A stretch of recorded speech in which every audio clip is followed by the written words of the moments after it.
Hello everyone, कैसे हैं आप सब लोग। पढ़ाई कैसे चल रही है। चैप्टर हम पढ़ रहे हैं परमाणु संरचना, एटॉमिक स्ट्रक्चर। आज क्या पढ़ने वाले, तो आज बहुत टफ टॉपिक है ना, बहुत टफ माना जाता है। श्रोडिंगर वेव इक्वेशन, श्रोडिंगर तरंग समीकरण, नोडल सतह, नोडल तल, गोलीय नोड, अगोलीय नोड, रेडियल और स्फेरिकल बोल दो, है ना। क्या फ़र्क है इन सब के अंदर। श्रोडिंगर वेव इक्वेशन, इसका सोल्यूशन क्या है, क्वांटम मैकेनिक्स क्या है, क्लासिकल मैकेनिक्स क्या है। भारी भारी शब्द है ना।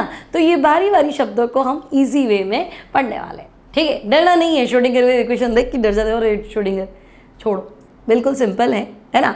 एक्चुअली इतनी ज़्यादा कॉम्प्लिकेटेड है, इतनी ज़्यादा कॉम्प्लिकेटेड है कि केमिस्ट्री वालों से सॉल्व होती ही नहीं है ना। क्योंकि पूरा मैथ्स मैथ्स मैथ्स मैथ्स और मैथ्स इन द सेंस समझे, मतलब पार्शियल डिफरेंशिएशन कर दिया और 4 पेज का सोल्यूशन लेके और फाइनल आंसर ये दे दिया, ठीक है। बार बार इक्वेशन सॉल्व करते, फिर इसमें वैल्यू आती, फिर कहते हैं ऐसा एज्यूम कर लो ऐसा होगा, फिर एज्यूम कर लो ऐसा होगा, एज्यूम कर लो ऐसा होगा।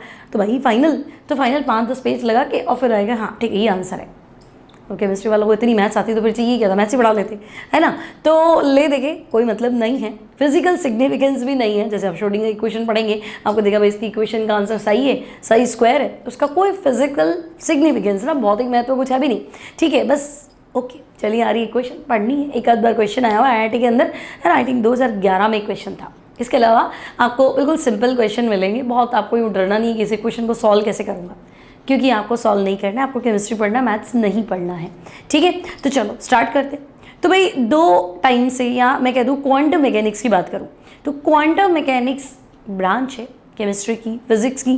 पहले एक्चुअली केमिस्ट्री के सारे एक्सपेरिमेंट थे ना, वो फिजिक्स वाले ही थे, फिजिसिस्ट थे, भौतिक शास्त्री थे, फिजिक्स पढ़ाते थे, एक्सपेरिमेंट सारे केमिस्ट्री के चल रहे हैं, ठीक है।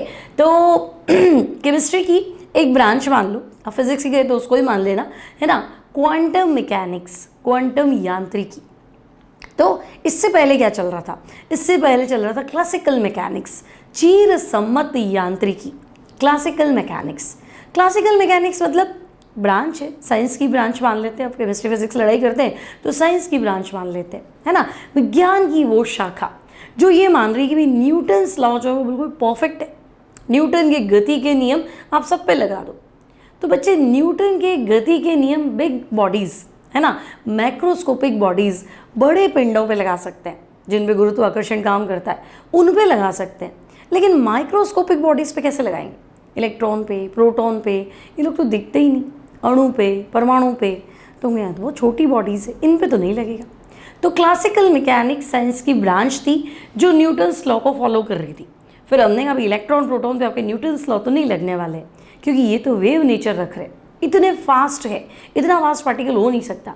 तो इनकी थी तरंग प्रकृति, है ना। इनकी स्थिति तो हम बता ही नहीं सकते थे। आपने हाइजेनबर्ग पढ़ लिया, है ना। हाइजेनबर्ग पहले ही मान के चल रहा है कि भाई इनकी तरंग प्रकृति है, इसलिए आप एक टाइम में 2 चीज़ें नहीं बता सकते हो, ठीक है। पढ़ा था ना हमने, वेग में निश्चितता होगी तो स्थिति गड़बड़ हो जाएगी, स्थिति में अनिश्चितता होगी तो वेग में गड़बड़ हो जाएगी, अनिश्चितता हो जाएगी मैक्सिमम। तो हम कहेंगे हाँ बात तो सही है। तो ये बात तो तभी बैठेगी जब आप वेव है ना। और वेव ही है एक्चुअली, इलेक्ट्रॉन जो है वो एक तरह से वेव ही है, क्योंकि इतना फास्ट है कि हम बता ही नहीं पा रहे उसको, है ना, पकड़ नहीं पा रहे। तो बेटा पार्टिकल हो तो कहीं ना कहीं स्पीड पे पकड़ लेंगे, लेकिन वेव है तो एक टाइम में 10 जगह होती तो पकड़ेंगे कैसे, ठीक है। तो वेव नेचर अगर हम कंसिडर करें तो फिर न्यूटन्स लॉ तो लगे नहीं। तो एक नई ब्रांच डेवलप हुई, एक नई शाखा का जन्म हुआ, जिसे हम कह रहे हैं quantum mechanics. Quantum mechanics de Broglie को, हिजेनबर्ग को ध्यान में रखकर बनाई गई, ठीक है। हिजेनबर्ग भी अलग से काम कर रहा, श्रोडिंगर भी उस पर अलग से काम कर रहा, काम दोनों सेम चीज़ पे कर रहे थे। डी ब्रोगली कॉन्सेप्ट दोनों का क्लियर था कि हाँ भाई जो पार्टिकल है वो वेव भी है और जो वेव है वो पार्टिकल भी है, ठीक है, मान लेते है ना। तो देखो क्लासिकल मैकेनिक्स, हिंदी में इसको बोलते हैं चीर सम्मत यांत्रिकी। क्लासिकल मैकेनिक्स याद रखो, चीर सम्मत यांत्रिकी एग्जैक्ट हिंदी टर्म है, ठीक है। तो हम कहेंगे भाई ये साइंस की ब्रांच थी जो न्यूटन्स लॉ पे बेस्ड थी। जैसे चक्कर लगाते हुए ग्रह, गिरते हुए पत्थर, इन सब पे लागू होती थी। लेकिन इलेक्ट्रॉन, प्रोटॉन, न्यूट्रॉन, तो इस पर तो हम इसको अप्लाई नहीं कर सकते हैं, ओके। अब तो हमने देखा कि भाई ड्यूअल नेचर, पदार्थ की द्वैत प्रकृति को ध्यान में रखो, तो एक नई ब्रांच आई, है ना, उसे हमने कहा क्वांटम मैकेनिक्स। अब क्वांटम मैकेनिक्स सिर्फ और एक सिर्फ थियोरिटिकल साइंस है ना, सैद्धांतिक, प्रैक्टिकल कुछ भी नहीं है, सैद्धांतिक विज्ञान है जो हम माइक्रोस्कोपिक बॉडीज अति सूक्ष्म वस्तुओं को स्टडी करने के लिए यूज़ करते हैं, और हम मान के चलते हैं भाई ये वेव भी है और पार्टिकल भी है। जो कैरेक्टर हम इसका वेव से समझा देंगे तो वेव नेचर, और जो वेव से नहीं समझा पाएंगे तो पार्टिकल नेचर। तो एक ही टाइम में दोनों चीज़ें हैं, कण भी है तरंग भी है। ओके, अब श्रोडिंगर ने क्या किया, तो भाई श्रोडिंगर ने डी ब्रोगली कॉन्सेप्ट को ध्यान में रखते हुए आपको एक इक्वेशन दी, है ना। ऐसी बॉडी जिनकी एनर्जी टाइम के साथ चेंज नहीं होती, है ना। भाई इलेक्ट्रॉन पहले कोश में तो ऊर्जा फिक्स है, पहले कोश में थी, दूसरे में तो ऊर्जा फिक्स है, तीसरे में तो ऊर्जा फिक्स है, तो एनर्जी उसकी टाइम के साथ चेंज नहीं हो रही, वो लगातार चक्कर लगा रहा है। ऐसा तो यानी कि थक गया हूँ रुक जाता हूँ, ऐसा तो नहीं था, है ना। तो हम कहेंगे अच्छा ऐसा कुछ है, तो उन्होंने श्रोडिंगर वेव इक्वेशन दिया। क्लियर। अब Schrodinger wave equation hydrogen atom के लिए या हाइड्रोजन लाइक स्पीशीज के लिए, हाइड्रोजन की तरह जिनमें एक इलेक्ट्रॉन है वो, ठीक है।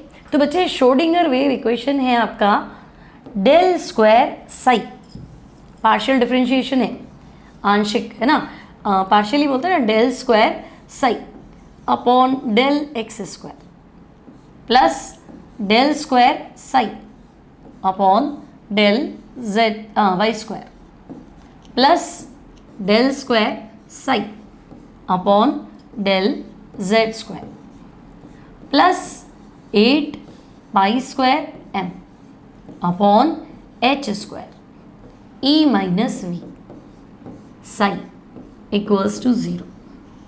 ठीक है, अब नई चीज़ तुम्हारे लिए है साई।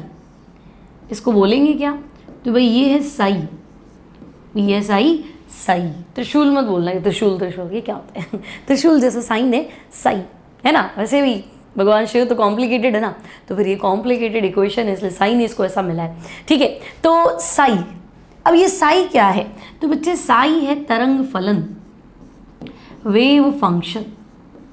मतलब आप इलेक्ट्रॉन को वेव मान लो, अब वो कहाँ कहाँ जो है मूव कर सकता है, कहाँ कहाँ हम सोच सकते हैं भाई इसको पाए जाने की संभावना है, उसको हम साई से इंडिकेट कर देंगे।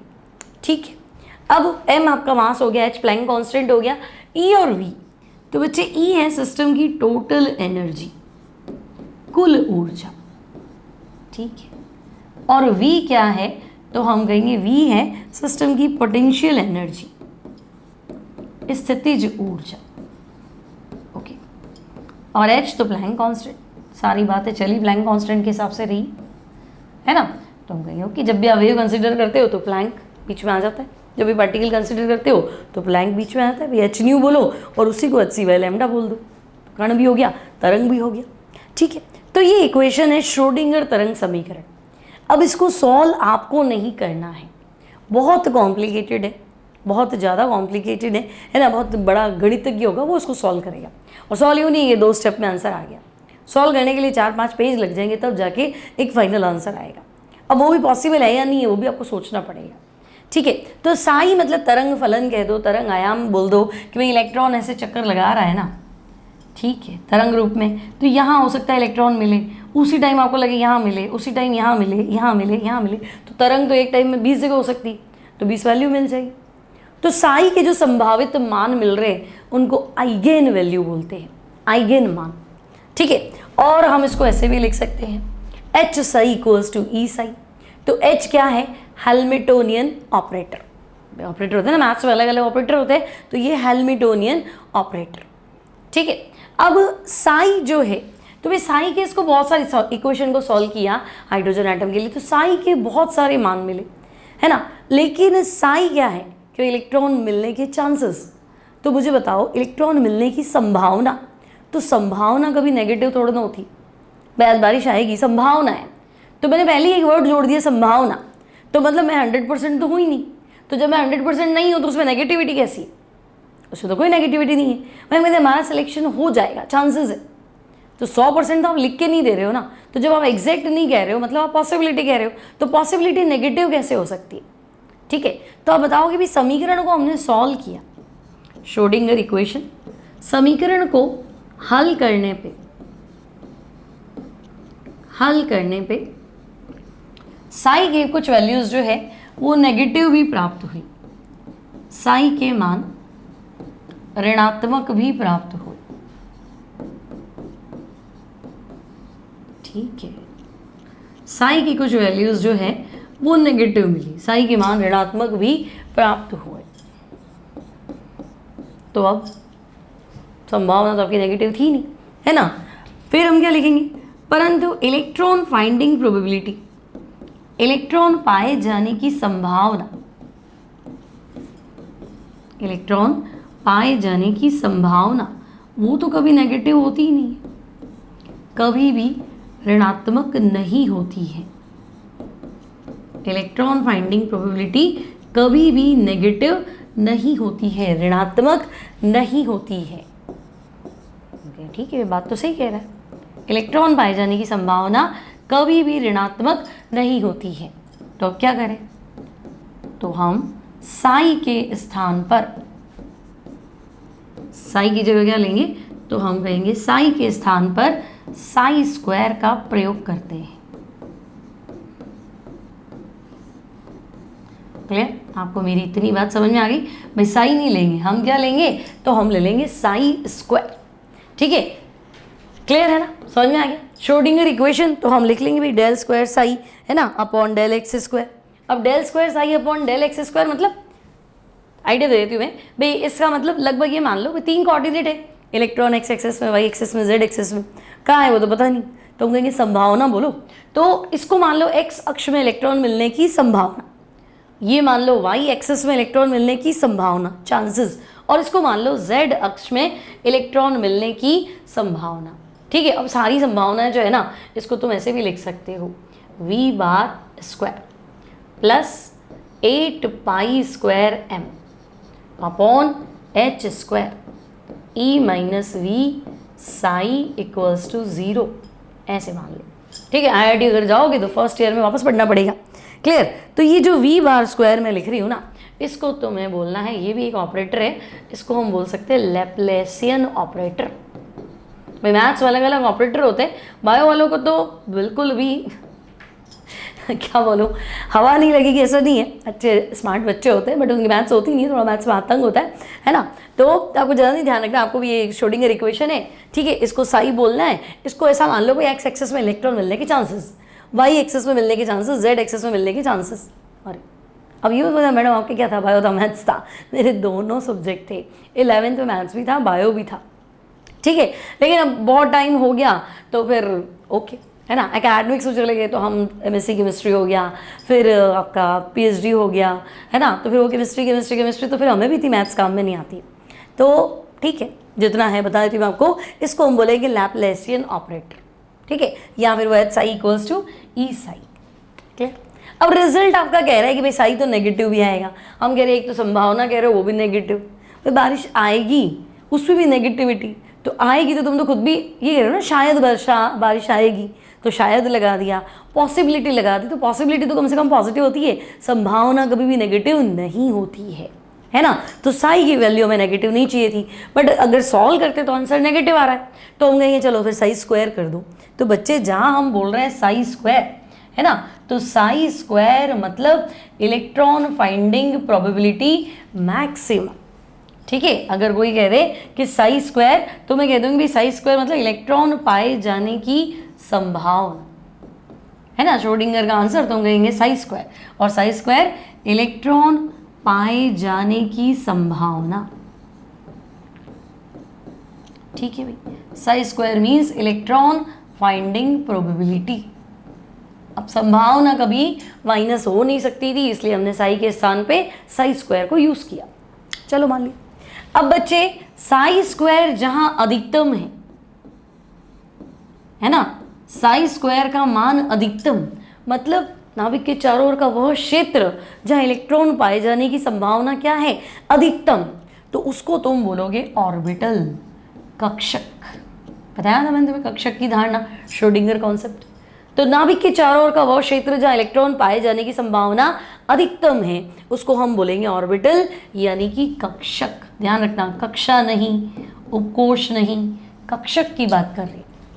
और बच्चे साई स्क्वायर मिनिमम, नाभिक के चारों ओर का वह क्षेत्र जहां इलेक्ट्रॉन मिलने के चांसेस न्यूनतम होते हैं, उसे हम बोलेंगे नोड, है ना, उसे आपको बोलना है नोड। अब आपको वो लगेगा कि भाई नोडल सतह है कि नोडल तल है, तो नोड दो तरह के होते हैं, नोडल सतह भी होती है, नोडल तल भी होते हैं, उसको हम आगे डिस्कस करेंगे, इसी लेक्चर में डिस्कस करेंगे, बट यहाँ तक क्लियर है। अब हम चलते हैं कि भाई चलो कक्ष की धारणा पे पहुंच जाते हैं। परमाणु कक्षक या एटॉमिक ऑर्बिटल, तो बच्चे नाभिक के चारों ओर का वह क्षेत्र जहाँ इलेक्ट्रॉन मिलने के चांसेस क्या है, अधिकतम, उसको हमने बोला है साई स्क्वायर, है ना। इलेक्ट्रॉन मिलने के चांसेस अधिकतम है, यानी साई स्क्वायर मैक्सिमम है, तो हम बोलेंगे भाई वो है कक्षक। ठीक है। अब श्रोडिंगर कह रहा है कि भाई अगर आपको साई को डिफाइन करना है तो हमें 3 क्वांटम संख्याओं की जरूरत पड़ेगी। अगर आप चाहते हो कि साई को डिफाइन करें, है ना, साई को अच्छे से समझें, तो साई को एक्सप्लेन करने के लिए हमारे को 3 क्वांटम संख्याओं की जरूरत पड़ती है। तो देखो साई को डिफाइन करने के लिए हमें एन, एल, एम की जरूरत पड़ती है। साई लिखा हो तो आपको लिखना है एन, एल, एम। अब बच्चे एन क्या है, तो एन आपका था मुख्य क्वांटम संख्या। ठीक है, एन क्या है, मुख्य क्वांटम संख्या, प्रिंसिपल क्वांटम नंबर। तो फिर एल क्या है, तो एल क्या थी हमारी, एजीमुथल गौण दिगंशी क्वांटम संख्या। ठीक है, दिगंशी क्वांटम संख्या। और एम क्या है, कक्षक की धारणा तो आई एम से रही है ना, तो एम क्या है, तो एम हमारी है तीसरी क्वांटम संख्या जो सबसे इंपॉर्टेंट है, चुंबकीय क्वांटम संख्या, मैग्नेटिक क्वांटम नंबर, चुंबकीय क्वांटम संख्या। ठीक है।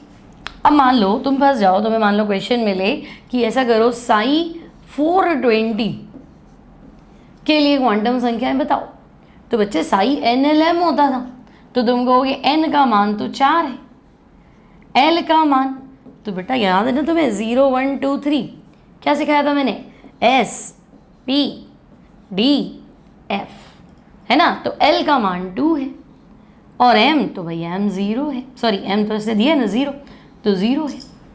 अब L2 मतलब D कक्षक है ना, 4D और m 0 तो मैंने कहा था Z² मान लिया करो 0 के लिए, तो ये किसको रिप्रेजेंट कर रहा है, तो हम कहेंगे ये 4DZ² को रिप्रेजेंट कर रहा है। ये मिलेगा बच्चों, आप अगर कोई स्टडी मटेरियल कर रहे हो ना तो ये क्वेश्चन मिलेगा, साई NLM बताओ, है ना, साई 420 कौन सा कक्षक है, तो बता देना क्या दिक्कत है, 4DZ²। मान लो वो तुम्हें कहते हैं कि भाई साई 321, साई 321, तो बच्चे n का मान 3 है, l का मान 2 है, m का मान क्या है 1, तो हम कहेंगे 3 तो हो गया, l का मान कितना है 2 मतलब D कक्षक, और m का मान 1 है, तो भाई 3D तो है।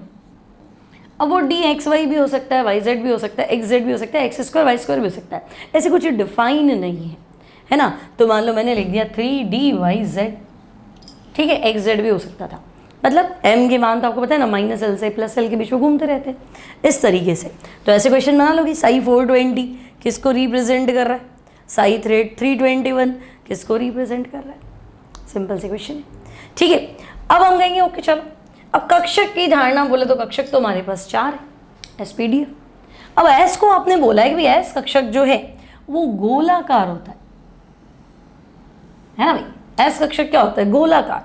तो भाई गोल क्यों है, तो हम कहेंगे वो गोल इसलिए है कि मान लो ये नाभिक, तो नाभिक के चारों ओर हर दिशा में इलेक्ट्रॉन पाए जाने की संभावना क्या है, इक्वल, है ना। मतलब तुम कोई पॉइंट पे खड़े हो, है ना, और तुम कह रहे हो आइसक्रीम वाला कहाँ है, तो मैंने कहा तुम्हारे चारों तरफ बराबर चांसेस है, कोई भी डायरेक्शन में चले जाओ, तो तुम कहोगे अच्छा मैं यहाँ जाऊँ तो भी उतना ही चांस है, यहाँ जाऊँ तो भी उतना ही चांस है, यहाँ जाओ, यहाँ जाओ, यहाँ जाओ, कहीं चले जाओ, हर दिशा में आइसक्रीम वाला जो खड़ा है उसके मिलने की चांसेस बराबर।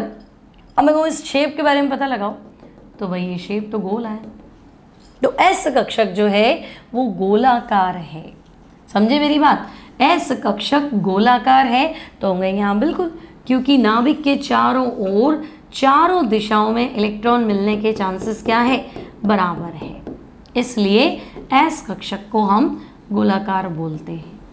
इतनी बात क्लियर है, कोई दिक्कत नहीं। अब देखो आपने कहा कि भाई ये S हो गया, तो मैं कहूँगी हाँ 1s, पहला कक्षक है 1s। अब ये इन दोनों के बीच में, तो मैं कहूँगी ये 1s और उसके बाद में 2s, है ना। तो 1s पे इलेक्ट्रॉन मिलने के चांसेस अधिकतम, क्योंकि जब आपने कह दिया कक्षक मतलब इलेक्ट्रॉन पाए जाने की संभावना अधिकतम, तो इलेक्ट्रॉन या तो यहाँ मिलेगा ψ², यहाँ मैक्सिमम, उसके बाद दूसरा पद तो इलेक्ट्रॉन आपको यहाँ मिलेगा, एक ही इलेक्ट्रॉन है तो कूद के भी आएगा ना। बोर मॉडल कहीं तो सही था ना, लोअर से हायर जाएगा तो 1s और उसके बाद जंप करेगा तो कहाँ 2s, तो ये संभावित पथ है, वो भी संभावित पथ है। तो इन दोनों के बीच में ये वाली जगह, तो मैं कहूँगी यहाँ तो नहीं मिलेगा, कोई चांस नहीं है, मिनिमम चांस है ना। तो 1s इलेक्ट्रॉन मिलने के चांसेस अधिकतम, 2s इलेक्ट्रॉन मिलने के चांसेस अधिकतम, लेकिन बीच का जो पथ है ना बेटा ये, यहाँ तुम कहोगे ψ² मिनिमम। तो ψ² मिनिमम यानी अगर मैं s कक्षक की बात कर रही हूँ तो ये नोडल सतह है। आई बात समझ में? अगर मैं s ऑर्बिटल की बात कर रही हूँ तो ये क्या है, नोडल सतह है ना। इलेक्ट्रॉन मिलने के चांसेस क्या है, न्यूनतम। समझे मेरी बात? वापस देखो, देखो हमने क्या किया, तो हम कह रहे हैं कि ना आपने बनाया ये नाविक, ओके, फिर आपने बनाया ये 1s, तो 1s मतलब कक्षक, तो बेटा कक्षक मतलब इलेक्ट्रॉन फाइंडिंग प्रोबेबिलिटी मैक्सिमम, तो हम कहेंगे यहाँ ψ² मैक्सिमम। इसके बाद तो हम कहेंगे 1s के बाद 2s, है ना, ये 2s कक्षक, तो 2s कक्षक मतलब ये भी कक्षक है, यानी यहाँ पे भी इलेक्ट्रॉन मिलने के चांसेस क्या है, मैक्सिमम। इसके बाद 3s, तो 3s तो हम कहेंगे यहाँ पे भी इलेक्ट्रॉन मिलने के चांसेस क्या है, मैक्सिमम।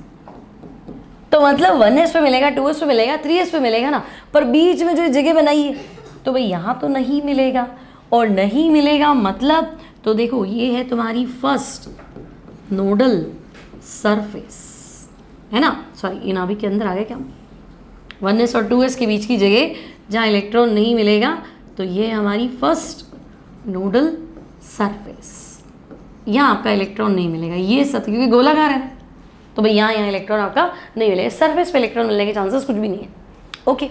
फिर 2s और 3s बीच में ये, तो ये क्या है, तो ये है सेकंड नोडल सरफेस। तो जो s कक्षक है ना, इसके लिए सरफेस ही होती है, नोडल सतह ही होती है, ओके।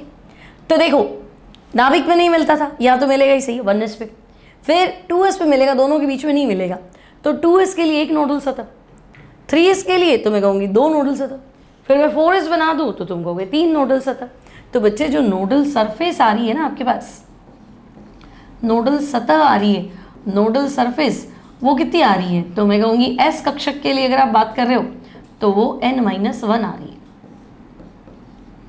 है ना। अगर कोई पूछे 1s तो नोडल सरफेस नहीं है, 2s तो 1 है, 3s तो 2 है, 4s तो 5 है, 3 है, 7s तो फिर 6 है, ऐसे एक कम आएगी नोडल सरफेस s कक्षक के लिए। इतनी बात क्लियर? तो ओके, नोडल सरफेस का कॉन्सेप्ट भी क्लियर। अब अगर मैं बात करूँ p कक्षक के लिए, p ऑर्बिटल, तो आप p ऑर्बिटल कैसे बनाते हो, तो हम कहेंगे भाई p ऑर्बिटल जो है वो क्या होता है, एक पॉइंट होता है, इसके दोनों तरफ हम 2 लोब्स बना लेते हैं, है ना, कुछ बच्चे इसको फूल बत्ती बोल देते हैं। तो भाई p कक्षक क्या होता है, तो हम कहेंगे p कक्षक के लिए इलेक्ट्रॉन मिलने के चांसेस 2 पालियों में सर्वाधिक होते हैं, या तो इलेक्ट्रॉन यहाँ मिलेगा, अभी कोई प्रॉपर डायरेक्शन तो है नहीं, मतलब ये है कि यहाँ इलेक्ट्रॉन मिलने के चांसेस है, ये ऐसा डिज़ाइन आ रहा है, और यहाँ फिर इलेक्ट्रॉन यहाँ मिलेगा, ठीक है। तो जब इसको मैं एक शेप में कन्वर्ट करोगे, भाई इसका कोई डिज़ाइन बताओ, शेप का आकार तो बताओ, तो ये इस तरह से आता है, ये एक पाली और ये एक और पाली, तो ये हो गया आपका p कक्षक। आई बात समझ में? p कक्षक, तो p कक्षक के लिए इलेक्ट्रॉन पाए जाने की संभावना 2 पालियों में अधिकतम होती है, इसलिए p कैसा होता है, डंबलाकार। अब ये 2 पालियाँ x एक्सिस पे बनाओगे, y एक्सिस पे बनाओगे कि z एक्सिस पे बनाओगे, तो हम यहाँ यार p में तो 3 याद करो, p में आपके पास 3 कक्षक थे जिनको हमने नाम दिया था समभ्रंश कक्षक, px, py और pz, है ना, समान ऊर्जा के कक्षक समभ्रंश कक्षक, टी जनरेट ऑर्बिटल। तो अगर मैं कहूँ px, तो तुम कहोगे कि अगर आप पी एक्स की बात करोगे, है ना, अगर आप क्या कर रहे हो, पी एक्स की बात कर रहे हो, ठीक है, तो क्या करो, इस एक्स एक्सेस पे क्या करो, एक डंबल बना दो, इसको एक्स एक्सेस मान लो और यहाँ पे आप एक डंबल बना लो। क्लियर? बाकी की दो एक्सेस बनानी है तो ये बना दो भाई, ये वाई है और ये जेड है, ठीक है, तो ये वाई एक्सेस होगी, ये जेड एक्सेस होगी। अब मैं कहूँगी नहीं पी वाई बना के बताओ, तो ये आपकी जो है ना, ये वाई एक्सेस मान लो, यहाँ आपने बनाई दी, और ये इसकी क्या थी, आपकी एक्स एक्सेस थी, और ये तो ये जेड एक्सेस थी, है ना, सॉरी ये वाली भी एक ही रखना, सब डिज़ाइन है ना, ये क्या थी, जेड एक्सेस थी, और ये कौन सी थी, एक्स एक्सेस सही से ये वाली थी, और आपने डंबल का बनाया, तो हमने डंबल बनाया वाई के ऊपर, ये हमारी वाई एक्सेस, ओके। तो फिर पी जेड बनाओ, तो भाई पी जेड मतलब मान लो ये 3 एक्सेस है, इसको हमने क्या नाम दिया था, ये एक्स एक्सेस दिया था, है ना, इसको हमने क्या नाम दिया था, वाई एक्सेस दिया था, और ये वाला क्या था, तो हमने कहा इसको तो हमने जेड एक्सेस बना था, है ना। तो अगर वो कह रहा है पी जेड बनाओ, क्योंकि स्कूल एग्जाम्स है ना, तो ये मतलब अच्छी ज़्यादा है, बाकी तो आपको ध्यान रखना है, तीनों थे, p x p y p z. तो भाई पी जेड मतलब आपको जो डंबल बनाना है ना, ये जेड एक्सेस के ऊपर बनाना है, तो बना लो, ये लो। तो अगर डंबल जेड एक्सेस के ऊपर है तो पी जेड, एक्स एक्सेस के ऊपर है तो पी एक्स, वाई के बनाया तो वाई, क्या बोलेंगे, पी वाई पी जेड और पी एक्स, ठीक है।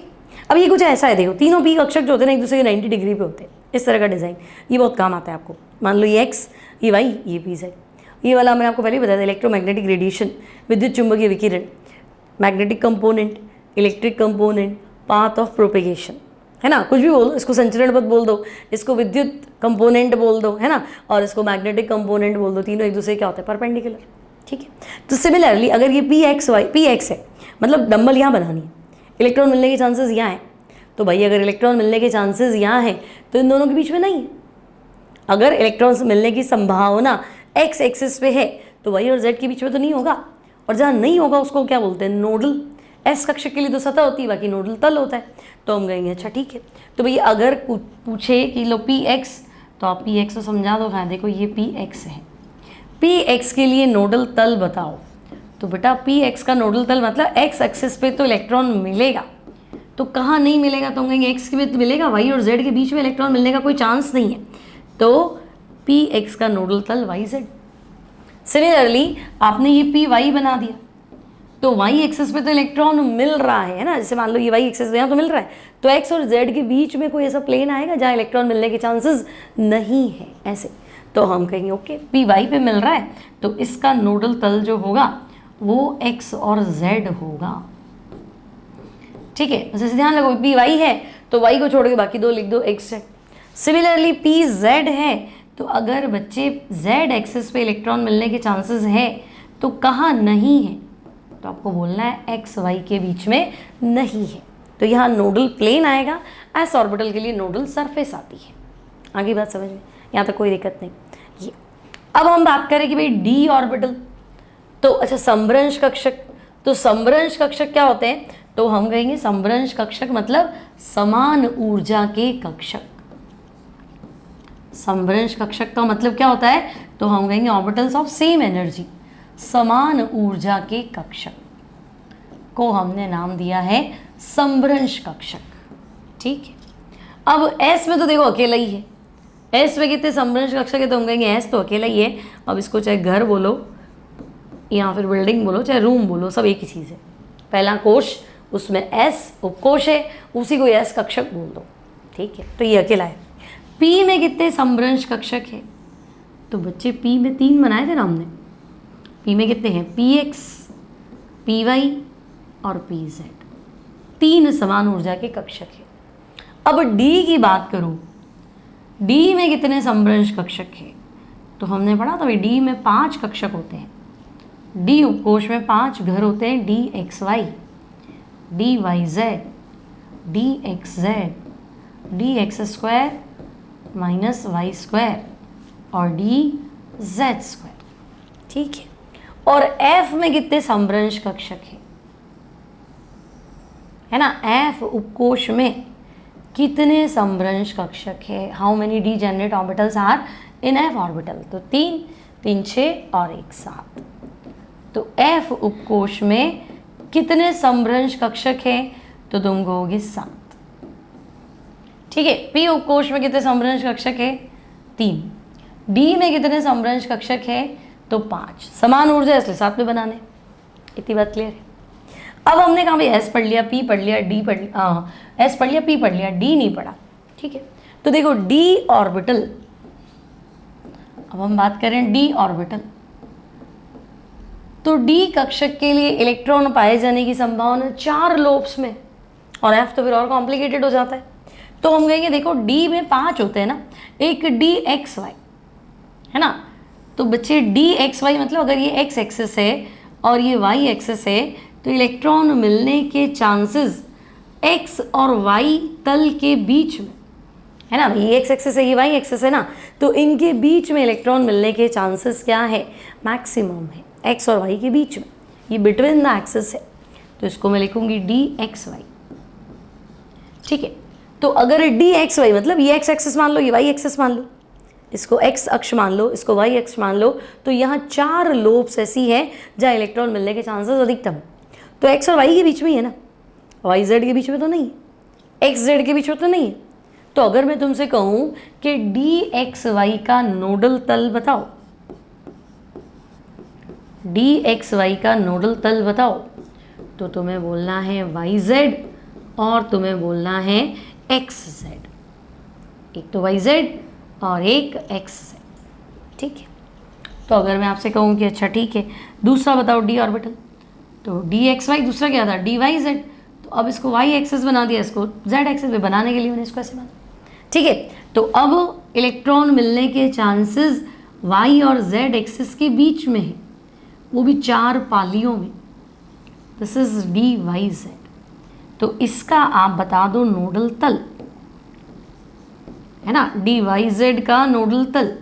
तो बच्चे वाई और जेड के बीच में तो इलेक्ट्रॉन मिल रहे हैं, एक्स वाई जेड, तो वाई और जेड के बीच में तो इलेक्ट्रॉन मिल रहे हैं, तो एक्स वाई के बीच में नहीं मिलेंगे, एक्स जेड के बीच में नहीं मिलेंगे, तो इसको छोड़ के बाकी 2 लिख दो। तो वाई जेड है तो इसके नोडल तल हुए एक्स जेड और एक्स वाई। ठीक है। तो फिर तीसरा कौन सा है? तो हम कहेंगे d x z. X y हो गया ना, वाई जेड भी हो गया, तो एक एक्स एक्सिस हो गई, एक जेड एक्सिस हो गई, और 4 पालियां आपकी कुछ ऐसी हो गई। तो हम कहेंगे ये है डी एक्स जेड, और इसका आप हमें क्या करो? नोडल तल बताओ। डी एक्स जेड का नोडल तल बताओ। तो बचा हुआ 2 लिख दूं, तो हम कहेंगे भाई एक एक्स वाई और एक वाई जेड। तो इनके 2 नोडल प्लेन होंगे, डी एक्स वाई के nodal plane y z x z, y z का एक्स जेड एक्स वाई, और डी एक्स जेड का एक्स वाई और वाई जेड। ये इनके 3 नोडल प्लेन्स हैं। अब ये जो 3 कक्षक बनाए ना बेटा, है ना, ये 3 कौन से बनाए? तो हम कहेंगे d x y, d y z और डी एक्स जेड। इनको देखो एक्सिस के बीच में बनाया, अक्षों के बीच में, ये एक्स एक्सिस है ना, ये वाली आपकी एक्स एक्सिस है और ये वाई है, तो मैंने इनके बीच बीच में बनाया, इनके ऊपर नहीं बनाया।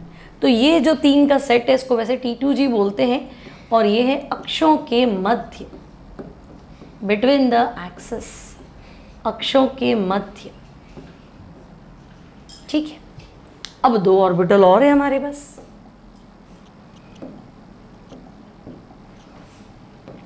है ना। तो हम कहेंगे हमारे पास 2 सेट और है भाई, d x square minus y square और डी जेड स्क्वायर। ये दोनों जो होते हैं ना बच्चे, ये दोनों होते हैं आपके ऑन द एक्सिस, अक्षों पर स्थित, ऑन द एक्सिस, अक्षों पर स्थित। ठीक है। तो अगर मैं कहूँ d x square y square, तो इस बार डबल डंबल जो है वो एक्स एक्सिस के ऊपर और वाई एक्सिस के ऊपर बनाना पड़ेगा। मतलब 4 पालियां, 2 पालियां तो हमने बनाई एक्स एक्सिस के ऊपर और यहाँ बनाई वाई एक्सिस के ऊपर। ये है d x square y square. ठीक है। और अगर मैं कहूँ डी जेड स्क्वायर, तो देखो 2 लोब तो इस तरह से कंप्रेस होगी, है ना, और बाकी की 2 ये, तो ये शेप है आपका डी जेड स्क्वायर। अब कोई कहेगा नहीं इसका भी नोडल प्लेन बताओ, तो देखो इनके नोडल प्लेन, भाई आपका है ना, देखो एक एक्स एक्सेस है इस तरह से मान लो और एक वाई एक्सेस है ना, तो एक्स हो गई वाई हो गई। अब नोडल प्लेन जो आएंगे ना ऐसे आएंगे एक्स जेड एक्सेस पे, ठीक है 45 डिग्री पे। अब जेड की वैल्यू कितनी भी हो सकती, तो इनके लिए क्या करना है कि भाई एक्स इक्वल्स टू वाई भी हो सकता है और x equals to minus y भी हो सकता है। उन दोनों जगह पे क्या होगा, इनके लिए नोडल प्लेन बनेगा, है ना। z की तरफ जाओ, x की वैल्यू y के बराबर कर दो तब तक भी होगा, और x की वैल्यू माइनस वाई के बराबर कर दो तब तक भी होगा, है ना। z एक्सेस जो है वहाँ आपको दो नोडल प्लेन मिलेंगे। अब इसमें बहुत ज़्यादा मैथ्स लगती है, लेकिन देखो ऐसा आपसे क्वेश्चन पूछा हुआ है कोई कंपटीशन में कि d x square y square का नोडल प्लेन के लिए इक्वेशन बताओ, तो भाई एक्स वाई के बराबर भी हो सकता है ना, यानी x minus y equals to 0, तो x वाई के बराबर हो जाएगा। और x माइनस वाई के बराबर भी हो सकता है, मतलब x plus y equals to 0, और z का मान कुछ भी हो सकता है। वहाँ आपको दो नोडल प्लेन मिलेंगे, प्लेन ऑफ इक्वेशन, तब ये सॉल्व होता है। हम सीधा याद रख लेंगे, अच्छा ठीक है भाई दो, इसके लिए कितने नोडल प्लेन है, तो इसके लिए दो नोडल प्लेन है, ठीक है। कौन से इक्वेशन, तो ये इक्वेशन बना दो। और डी जेड स्क्वायर, तो इसके लिए स्पेसिफिक कोई नोडल प्लेन नहीं है, लेकिन दो नोडल कोन जरूर मिलेंगे।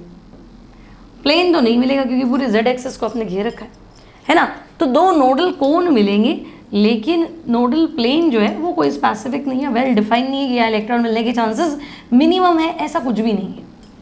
तो d z square no nodal plane, है ना। नोडल कोन जरूर हो सकते हैं, क्या एक कोन शेप स्ट्रक्चर आ रहा है कि यहाँ इलेक्ट्रॉन मिलने के चांसेस न्यूनतम है, ठीक है। मैंने कहा था सफिशियल नॉलेज चाहिए, डिटेल में जाना जरूरत नहीं, इसके ऊपर पीएचडी नहीं करनी है आपको, है ना। भाई बेसिक कोई क्वेश्चन फंसे नहीं तो आपको इतना आइडिया होना चाहिए कि हाँ ठीक है ये जानकारी है, क्लियर है, कोई दिक्कत नहीं।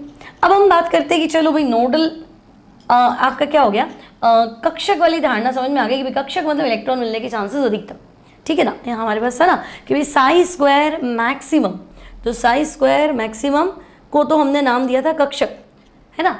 साई स्क्वायर मैक्सिमम मतलब इलेक्ट्रॉन पाए जाने की संभावना क्या थी, अधिकतम, इसको हमने नाम दिया था कक्षक।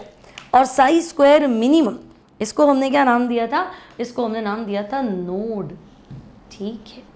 अब हम आगे बढ़ते हैं कि भाई नोडल प्लेन क्या है, नोडल सरफेस क्या है, इसको हम कैसे डिफाइन करें।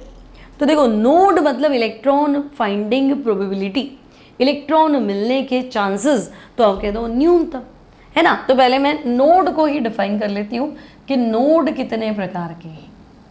तो आप कह तो रहे हो एक नोडल सतह थी, एक नोडल तल था, तो बच्चे नोड जो है वो दो प्रकार के हैं, है ना। नोड्स को हम दो पार्ट में डिवाइड करेंगे, एक तो गोलीय नोड, स्फेरिकल नोड, ठीक है, गोलीय नोड, स्फेरिकल नोड। इसी को ही आप बोल सकते हैं रेडियल नोड, त्रिज्यीय नोड, रेडियल नोड। और इसी को ही आप बोल सकते हैं नोडल सतह, नोडल सरफेस, नोडल सतह, ठीक है।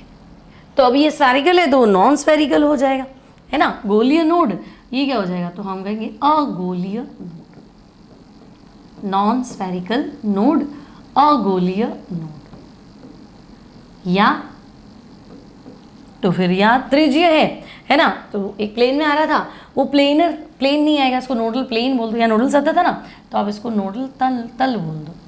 अत्रिज्यीय भी लिख सकते हो, नहीं तो छोड़ो आप इसको नोडल प्लेन बोलो। तो नोड को नो पढ़ो, नो मतलब इलेक्ट्रॉन मिलने के चांसेस क्या है, मिनिमम है, ठीक है। या फिर आप इसको प्लेनर नोड बोल दीजिए। प्लेनर नोड को क्या लिखे हिंदी में, प्लेनर लिख दूँ, तलीय नोड, भाई नोडल तल है वहाँ सतह है, तो तलीय यानी कि प्लेनर नोड, ठीक है, प्लेनर नोड। अब आपसे पूछे भाई इसमें कितने गोलीय नोड है, अगोलीय नोड है, तो देखो गोलीय नोड की संख्या जो होती है वो होती है n minus l minus one, n minus l minus one. आपको लगेगा अभी तो आपने एस ऑर्बिटल के लिए n माइनस वन बताया, तो बच्चे एस कक्षक के लिए l का मान 0 था ना, तो अगर मैं l का मान 0 रख दूं तो फिर n माइनस वन ही तो आया, है ना। और अगर मैं कहूँ गोलीय नोड कितने, तो गोलीय नोड इक्वल्स टू l, तो p कक्षक के लिए l का मान 1 था, तो px का नोडल प्लेन yz था, py का xz था, है ना, और पी जेड का एक्स वाई था। फिर डी में तो सबके दो दो आ ही रहे थे, डी जेड स्क्वायर में भी दो नोडल कोण मिले ही थे, प्लेन्स नहीं मिले थे। ठीक है, अब मैं कहूँगी नहीं कुल नोड कितने हैं भाई, कुल बता दो, तो कुल नोड इनको जोड़ दो, है ना, तो total nodes n minus l minus 1 plus L, तो टोटल नोड्स जो आएंगे ना बच्चे that will be n minus 1। ठीक है, अब आपसे मान लो कोई ग्राफ वगैरह वाले सवाल पूछ ले, हालांकि स्कूल एग्जाम्स में तो नहीं पूछेंगे, बट अगर आपको ऐसा कुछ दिया है, आपको कह दिया कि ऐसा करो साई स्क्वायर, है ना, साई स्क्वायर इलेक्ट्रॉन मिलने के चांसेस अधिकतम की बात चल रही है। ठीक है, साई स्क्वायर अधिकतम, और देखो ये हो गया नाभिक, रेडियस वो होगी ना 0, ये हो गया आपका नाभिक। ठीक है, और यहाँ मैं कह रही हूँ r, ये है आपकी नाभिक से दूरी, डिस्टेंस फ्रॉम द न्यूक्लियस। तो तुम अब मान लो मैंने कहा 1s के लिए बनाओ, तो तुम कहोगे 1s के लिए भाई नाभिक पे तो इलेक्ट्रॉन होगा नहीं, लेकिन उसके बाद में एक पॉइंट तो ऐसा आएगा ना जहाँ इलेक्ट्रॉन मिलने के चांसेस अधिकतम होंगे, तो अधिकतम बना देना। अब उसके बाद में घटेंगे, लेकिन मैं मिनिमम तो कर ही नहीं सकती, क्योंकि 1s के लिए तो कोई नोडल सतह थी नहीं। 1s का नोडल सरफेस क्या था, तो nodal surface n minus 1 s के लिए, तो 1s का तो फिर 0 आएगा ना, तो नोडल सरफेस 0 थी ना, तो बस इसको तुम यहीं पे छोड़ दो, यहीं छोड़ना है आपको। क्लियर, बात समझ में आई। अगर मैं कहूँगी अच्छा ठीक है 2p के लिए, अगर आप साई स्क्वायर का ग्राफ, है ना, साई स्क्वायर अधिकतम और ये डिस्टेंस 2p के लिए बताओ, तो बच्चे 2p के लिए भी क्या था, है ना, टोटल नोड्स बताओ, तो टोटल नोड तो n माइनस 1 था। ठीक है, तो 2p के लिए मैं कहूँगी यहाँ एक नोड तो बनेगा। ठीक है, तो 2p तो हम कहेंगे एक नोड बनेगा, 2s तो एक नोड बनेगा।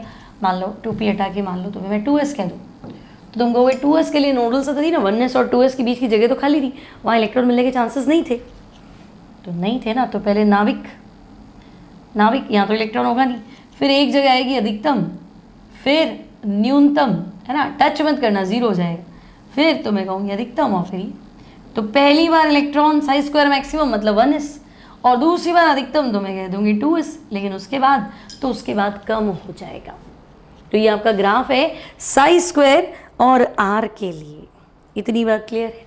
ठीक है, अब ये s का हुआ है ना, अब मैं आपको 2p का बताऊँ। ठीक है, तो एक और ले लेते हैं हम, देखो अब मैं टोटली बता देती हूँ कि मान लो साई स्क्वायर और r में आपको ग्राफ खींचने के लिए बोले, तो आप आंसर दो। ठीक है, तो देखो हमने क्या किया, ये नाभिक यहाँ हो गया 0, यहाँ इलेक्ट्रॉन चांसेस अधिकतम, यहाँ मैं न्यूनतम 0 मत कर देना, फिर अधिकतम, फिर न्यूनतम, फिर अधिकतम, फिर कम कर दिए, न्यूनतम नहीं किए। अब देखो अगर यहाँ इलेक्ट्रॉन मिलने के चांसेस अधिकतम है पहली बार, तो वो 1s कक्षक है। ठीक है, अब मान लो कि 1s के लिए तो मेरे पास ये है ना n minus l minus 1 equals to 0, क्योंकि 1s के लिए साई स्क्वायर की वैल्यू न्यूनतम आई नहीं।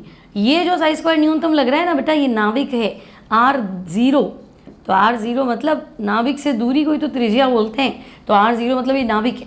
तो नाभिक के बाद इलेक्ट्रॉन मिलने के चांसेस अधिकतम ही है, आगे जा नहीं रही हूँ, क्योंकि यहाँ जाऊँगी मतलब यहाँ की बात कर रही हूँ, मैं यहीं की बात कर रही हूँ, यहाँ साई स्क्वायर मैक्सिमम आया पहली बार, तो मतलब यहाँ से इससे पहले चलो तो कोई नोड है ही नहीं, तो nodal n minus l minus 1 की वैल्यू कितनी है 0। तो ऐसा कब होगा, तो जब मैं यहाँ पे यहाँ 1 रख दूँ, यहाँ 0 रख दूँ, तो आंसर 0 होगा। तो भाई ये कंडीशन तो है 1s की, और मैं यहाँ 2 रख दूँ, l का मान 1 रख दूँ, तो भी आंसर 0 आएगा। तो ये कंडीशन भी 2p की है। देख लो भाई n माइनस एल माइनस 1 का मान 0 चाहिए, तो 1s के लिए आएगा 0। अगर n का मान 2 रख दूँ, l का मान 1 रख दूँ, तो ऐसे तो मैं n का मान 3 रख दूँ, l का मान 2 रख दूँ, है ना, तब भी 0 आएगा। तो 3 और 2 का सेट तो मेरा 3D बैठेगा।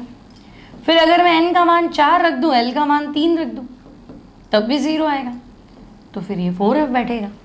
ठीक है, तो अगर मैं कहूँ कि 0 नोड बताओ, 0 नोड की सिचुएशन बताओ, तो तुम कहोगे 0 नोड तो इधर आ रहा है ना, 0 नोडल सतह बताओ, गोलीय नोड की बात कर रहे हैं। ये सारा फॉर्मूला किसका था, गोलीय नोड का। तो गोलीय नोड 0 किस किस का होगा, तो हम कहेंगे गोलीय नोड 0 देखो 1s का होगा, नहीं तो फिर 2p का होगा, वो भी ऑप्शन नहीं है तो 3d का होगा, और वो भी नहीं है तो 4f का होगा। मतलब समझे? जैसे मान लो देखो यहाँ पहुँचे, है ना, देखो यहाँ पहुँचे तो साई स्क्वायर अधिकतम है, साई स्क्वायर अधिकतम है, लेकिन साई स्क्वायर का मान पहली बार अधिकतम था और दूसरी बार अधिकतम था, मतलब इन दोनों के बीच की वो जगह जहाँ इलेक्ट्रॉन मिलने के चांसेस न्यूनतम है, ये नोड है ना बेटा, ये क्या है, ये गोलीय नोड है। अब ये एक आ रहा है फिलहाल, यहाँ तो आया ही नहीं था, ये तो नाभिक था, तो अब यहाँ पहुँचने के लिए एक नोड आ रहा है, एक नोड, तो n-l-1 का मान 1 कब आएगा, n-l-1 का मान 1 कब आएगा, तो मैं कहूँगी 1 आ जाएगा जब मैं यहाँ पे कितना रखूँ, 2 रख दूँ, यहाँ 0 रख देती हूँ तो 1 आएगा, फिर मैं यहाँ 3 रख देती हूँ, यहाँ 1 रख देती हूँ, नहीं तो फिर 4 और 2 रख देती हूँ, है ना, और 5 और 3 रख देती हूँ। देख लो 2 - 0 - 1 कितना होता है, 1, 3 - 1 - 1 कितना होता है, 1, 4 - 2 - 1 कितना होता है, 1, 5 - 3 - 1 कितना होता है, 1। इन सब के लिए एक आंसर आएगा। तो बच्चे 2 और 0 किसके लिए था, तो 2 और 0 होता है 2s, 3 1 क्या था तो 3p, 4 2 क्या था 4d, और 5 और 3 क्या था 5f। तो एक नोड कब आएगा, तो मैं कहूँगी एक तो 2s के लिए आएगा, नहीं ऑप्शन है तो 3d के लिए आएगा, वो भी नहीं है, सॉरी 3p के लिए आएगा, 3d नहीं 3p के लिए आएगा, वो भी नहीं है तो 4d, और वो भी नहीं है तो 5। अब यहाँ जाओ, फिर साई स्क्वायर अधिकतम आ गया मान लो, लेकिन यहाँ जाने के लिए एक नोड और है, तो यहाँ पहुँचोगी तो अभी तक कितने नोड में से गुजरे, 2 नोड आ गए, तो n-l-1 का मान 2। अब तुम्हें इतना करना ही क्यों है, ये 1s था, ये 2s था, तो ऑब्वियस है ये 3s है, ये आपका 2p था, ये 3p है, तो ये 4p है, और ये 3d था, 4d था, और ये 5d है, ऐसे। ठीक है, समझ में आ गया, इतनी बात क्लियर, इतनी बात क्लियर है, कोई दिक्कत नहीं। तो ये हो गए आपके नोड्स की इंफॉर्मेशन, है ना, एक नोड किसका होगा, 2 नोड किसका होगा, 3 नोड किसके होंगे, क्लियर, ये आपको बताना है बच्चों। टोटल नोड है, नोडल प्लेन है ना, और नोडल सरफेस है, ठीक है। तो Schrodinger complete, nodal surface, nodal plane, गोलीय नोड, त्रिज्यीय नोड, अगोलीय नोड, सारा कॉन्सेप्ट आपका क्लियर है, ठीक है, समझ में आ गया आपको। नोड मतलब इलेक्ट्रॉन मिलने के चांसेस न्यूनतम, नाभिक के चारों ओर का वह स्थान जहाँ साई स्क्वायर क्या है, मिनिमम। तो वो नोडल सतह भी हो सकती है, नोडल तल भी हो सकता है। अगर नोडल तल है तो उसका मान L के बराबर, नोडल सतह है तो उसका मान n-l-1 के बराबर। कुल नोड्स कितने होंगे, तो n-1, ठीक है। इंपॉर्टेंट लेक्चर है, 11 के लिए नहीं कह सकती, लेकिन नीट और जेई के लिए बहुत इंपॉर्टेंट लेक्चर है, तो उसको अच्छे से करके जाएंगे, है ना, अच्छे अच्छे क्वेश्चंस आपके तैयार हो जाएंगे। तो आई होप आपको समझ में आ गया होगा, अच्छा लगा होगा। अच्छा लगे तो प्लीज़ लाइक कर दीजिए, कमेंट करके बता दीजिए, ताकि और मुझे मोटिवेशन मिले। तो मोटिवेशन की जरूरत तुम्हें थोड़ा हमको भी होती है ना, तो हम और अच्छा पढ़ाने की कोशिश करेंगे। कोई डाउट है तो वो भी लिख देना, अच्छा ना लगे तो डिसलाइक कर देना, नहीं मत करना, मैं वैसे ही कोशिश कर लूँगी, लिख देना मुझे समझ में नहीं आया तो मैं ट्राई कर लूँगी और अच्छे से आपको पढ़ाने का, ठीक है। तो आई थिंक एक लेक्चर और बचा है जहाँ आपका ये चैप्टर जो है वो कंप्लीट हो जाएगा, इलेक्ट्रॉन फिलिंग ऑर्डर, इलेक्ट्रॉन भरने का क्रम, इलेक्ट्रॉन भरने के नियम। तो मिलती हूँ नेक्स्ट टाइम नेक्स्ट लेक्चर के साथ। Till then take care and bye bye.